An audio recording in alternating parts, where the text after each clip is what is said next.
Hello, welcome to my house, all 700 square feet of it. I'm about to show you exactly how I make it feel like a spacious and bougie sanctuary without breaking the bank.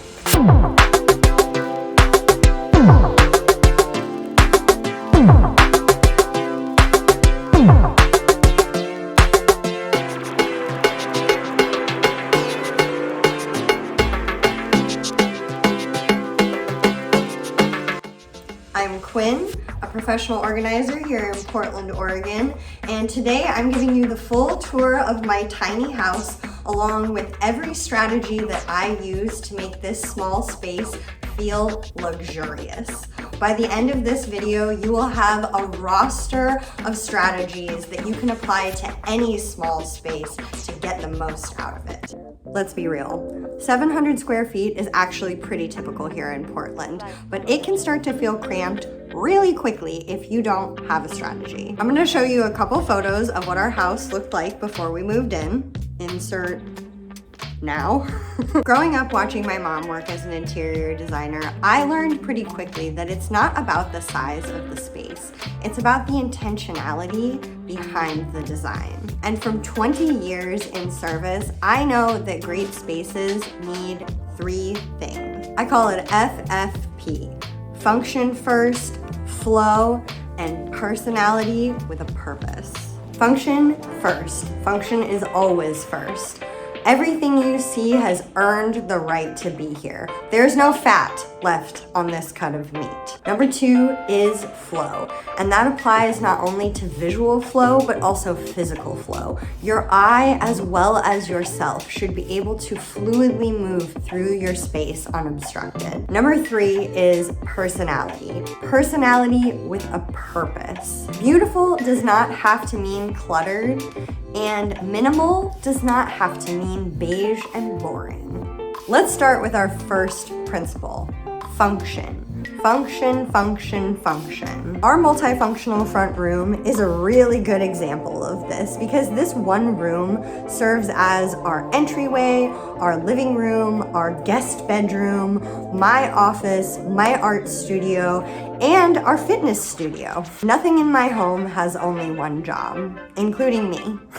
You gotta multitask. You need to do more than one thing at once. In hospitality, we would call this maximizing the flow because every inch needs to work harder. Starting strong with entryway solutions. Everyone's home needs this spot. I've also heard it referred to as a launch pad or a landing pad. Every person needs this space. It's the spot that you encounter first when you come home and last before you leave. We have designated hooks for coats, bags, dog leashes, etc. Something I highly recommend is a very special hook for keys. No more digging around. Your keys should live always in this place. They return when you come home, and when you go to leave, they're always there. So you don't ever have to look for your keys. This is another great idea for your entryway or launch pad, to have a spot where you can set down small items that may come in and out of your purse or pockets. This little tray holds everything I need when I'm rushing out the door. And this fabulous smoky acrylic ghost chair, my mom taught me that term, does double duty because it can double as seating if we have guests over, but most of the time it serves as a landing spot for bags, mail, or packages. Our sofa is over 6 feet long and great for cuddling, but it can also sleep one guest comfortably. Chuck is demonstrating just how comfortable this sofa is right now. Chucky, are you comfortable? Yes, lady. Yeah, he says he's pretty comfortable. Instead of a big rectangular coffee table that takes up a large footprint in the room and offers somewhere to bang your shins against, I've opted for this modular jute poof system with an acrylic tray on top. This is great because it can be easily shoved aside for workouts or used as extra seating or a footrest when you're on the couch. This little lady is my secret weapon, the floor desk. No chair needed, saves space, and it's actually way better for your health. If you work at a desk all day, you know how easy it is to get a crick in your neck. But this setup actually encourages movement and better posture. Plus, visually, it keeps the space feeling open at eye level. The desk that serves as my office desk is also my art studio desk, once again pulling double duty. I have all of my markers and pens organized by color in this clear acrylic organizer. You may see a running theme of clear acrylic obsession. I love clear acrylic not only because it gives me late 70s, early 80s cool vibes, but also because visually it doesn't take up any space. This particular organizer I actually rescued from an old job I had at an art store, which is why there are barcodes on it still. But if I hadn't been lucky enough to find this for free, I think this is an item I definitely would splurge on. The satisfaction that I gain from having visual access to all of my markers and pens cannot be overstated. This set of Helmer drawers from IKEA holds all of my art supplies. I mean everything. Clay, paint, scissors, canvases. I love that it is on casters, so if I want to pull the entire set over to my desk for a day of work, I can. Or it's very easy to just take the drawer that I need out for a given project. Another IKEA moment over here is our open bookcase. This bookcase has to do a lot of heavy lifting because it not only houses books, but also our games, printer, photo albums, and workout equipment. The soft baskets hide anything that looks messy but keeps things accessible. Following Bauhaus design principles here, I decorate with books throughout the house, organized by color, with this rainbow section as the focal point. Useful objects can be beautiful. This large mirror sits diagonally across from our entrance, instantly visually doubling the space. It also brings in more light to our sometimes dark and dreary Portland days. I added programmable LED strip lights behind it, and it's a total vibe changer, especially at night. Additional ambient lighting in the evening is provided by this suspended globe light. I absolutely love the 70s vibe of it. This suspended light gives major design impact with zero floor space. Ambient lighting that feels expensive, but actually, it's from Amazon. Like many Portlanders, we live in an older home. Our house was built, I believe, in 1911, and as a result, it definitely has some character. We've got wonky spaces. This round table in our kitchen works sort of like a traffic roundabout. Everyone can just flow around it. It even extends with a little hidden leaf for the holidays or dinner parties larger than 4 people. We're lucky to have this beautiful mini built-in. It's perfect for bar glassware. And in the bottom, we store paperwork and photography gear because we have to make every inch count. It's hard to see because of our stupidly placed refrigerator. The placement of our refrigerator is somewhat less than ideal. But instead of fighting this leftover space that we get between the refrigerator and the stove under the windows, I have created this little unexpected seating area, which I love so much and is perfect in the morning for coffee, for when folks come over and want to chat while we're cooking, because you know everyone always gravitates to the kitchen. We cook every single day, and my husband loves to bake bread. So this is truly a working kitchen with minimal everything to get the job done. And because we're a household of 2, minimal dishes really work for us. I have either purchased each of these plates individually or thrifted them, and I like to think that they all tie together because they're white.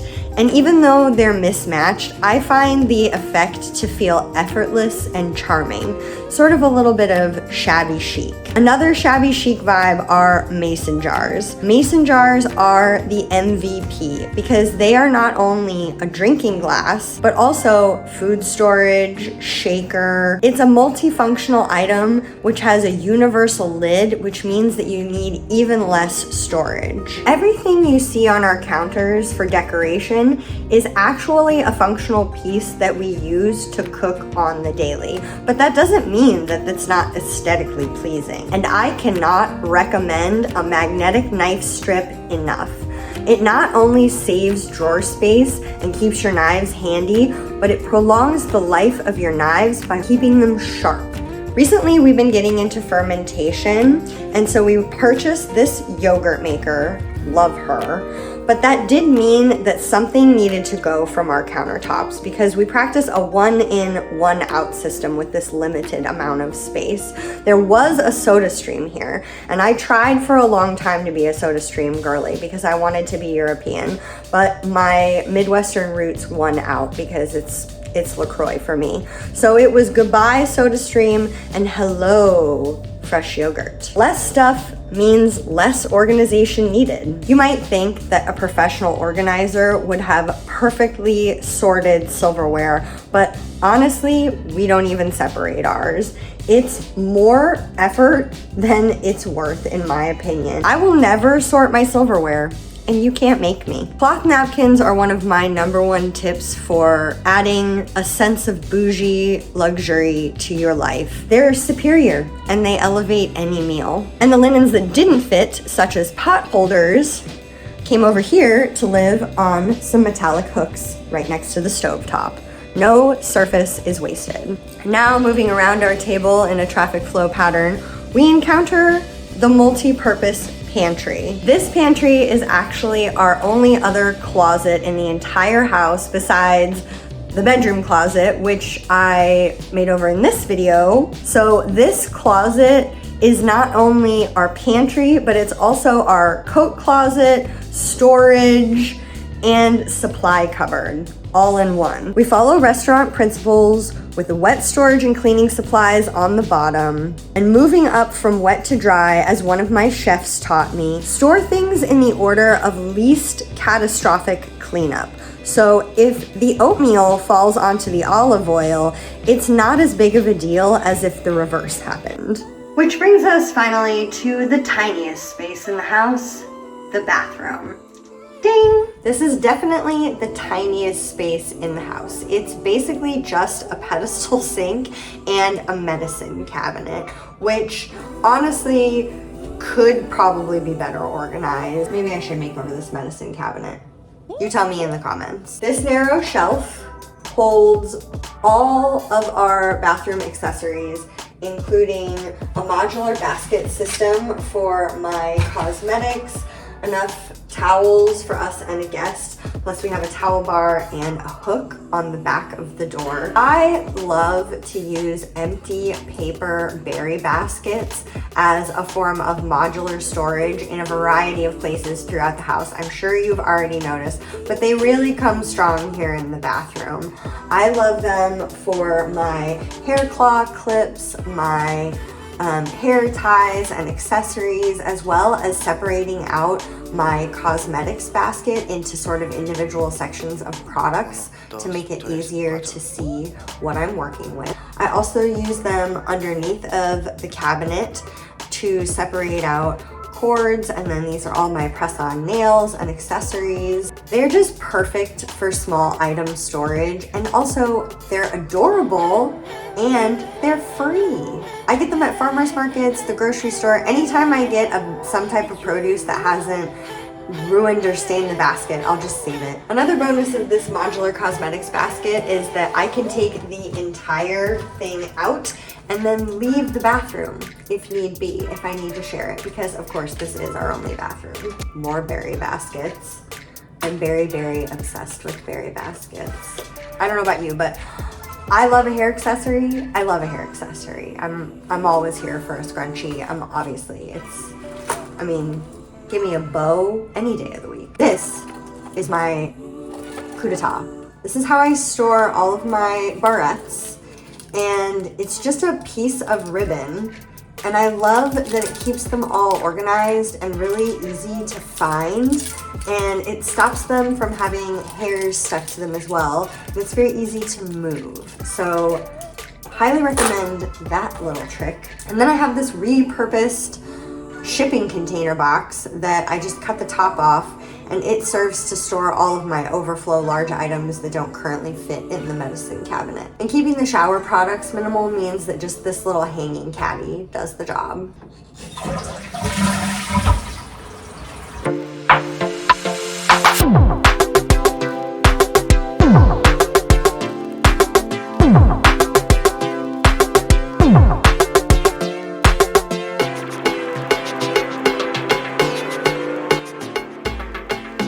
Less stuff will always feel more elevated. Just because there's a space, it doesn't always mean that you need to fill it with an object.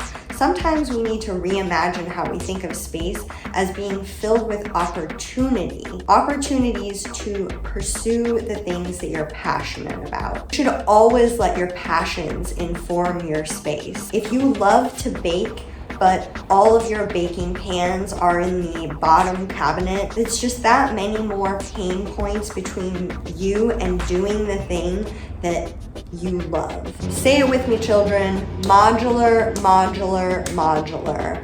Everything must move. You have to be able to rearrange your space to accommodate different needs. And use Bauhaus principles. Allow your possessions to double as decoration. Work with your space, not against it.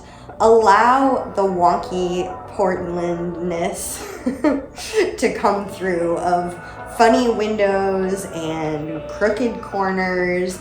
It's the Wabi Sabi principle of loving the crack. As Ludacris told us, get low, literally. Floor sitting and low furniture is not just trendy, it's also great for your circulation. It keeps sight lines open and blood pumping. Blood flow, energy flow, creativity flow. And finally, this one's a no-brainer, but plants make a space come alive. Even if there's just one, even a faux plant is better than no plant. So this is how I make 700 square feet feel spacious, highly functional, and absolutely bougie. The real key is being intentional about every single item and every single space. Start with one room. Heck, start with one drawer and apply these principles. Less stuff, more function, better flow. Thank you for coming to visit us. Bye!